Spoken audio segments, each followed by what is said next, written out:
Rinse, Finn, and Eddie's gear. What we're brewing here is no beer. Oh, let's make us a potion. And potion recipe in Minecraft. Oh man. If you want to go deeper, the 26.x modding courses are linked down below. 30 plus hours covering complex block entities with fluid and energy handling, custom mobs, custom networking, and even custom biomes and dimensions. Everything you need for 26.x all in one place, linked down below in the description. Alright, and welcome back to IntelliJ once more in this tutorial. Yeah, we're going to be adding a potion and potion recipe. Listen, there's no other, like, what am I supposed to do? It has to be a witch, right? Like, that's just going to be the intro. Anyway, potions are actually fairly simple. Generally speaking, they are like super nice to make. And let's just start. So in the tutorial mod package, we're going to make a new package called potion. And inside of there, we'll need one Java class, which is the mod potions class. And this is going to look eerily similar to the effect over here. Of course, we're going to be making the effect for our custom, or the potion for our custom stinky effect over here. So if you haven't added that, highly recommend to check that out. This is the last tutorial. Otherwise, you can also check the description down below where we have, of course, everything in there. Look at that. It now has learned registering effects. Well, not quite. It's actually registering potions, but you know, we're almost there. We're almost there over here. So that is the register potions method, of course, that we need to call right here. Mod potions.register potions. Very straightforward. And then we go from there. We then have a helper method again, which is a private static holder of type potion over here, which is going to be the register potion method. And this is going to have a string name parameter and a potion. That is exactly correct. This is where we return a registry, making sure we choose net Minecraft core right here. That is exactly right.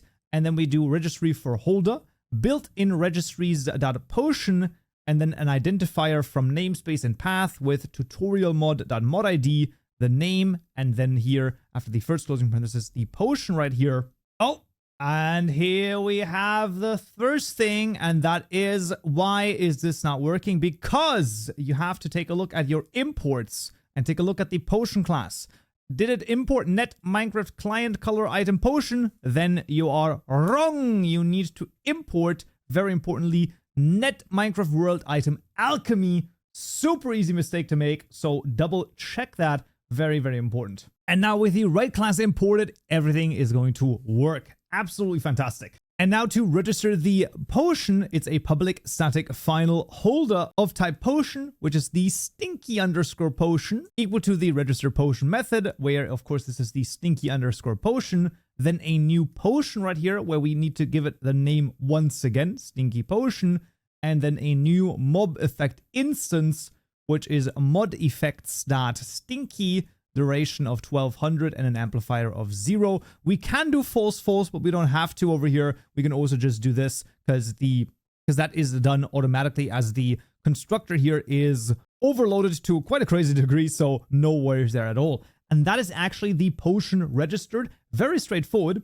And now to make a potion recipe, well, in our registries package, we're going to make the mod potion recipes class. We're going to have a public static void register potion recipes. Exactly right.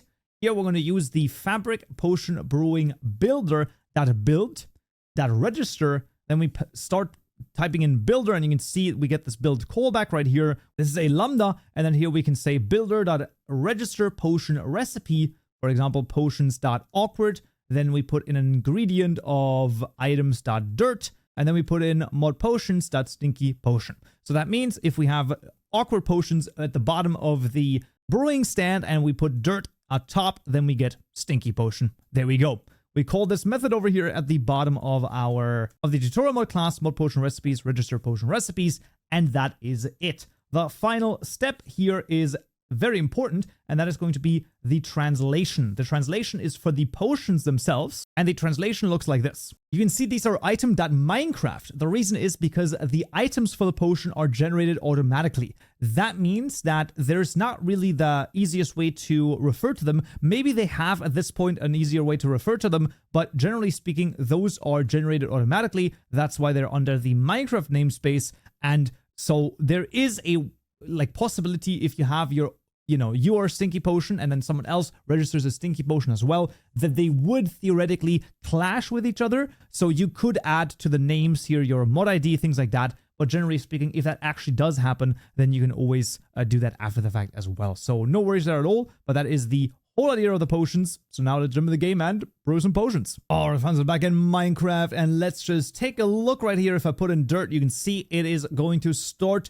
well, brewing our potion. These are, of course, all of the awkward potions, and with the power of editing, we have ourselves some stinky potions. Very, very nice. And of course, the stinky potions are also available right here, as you can see. There we go. And we could, you know, in theory, do something like that. And then now the guy's stinky, and if I now go towards him, well, now I get hurt because stinkiness. That's the whole idea. And I can, of course, also make myself stinky, and then that works as well.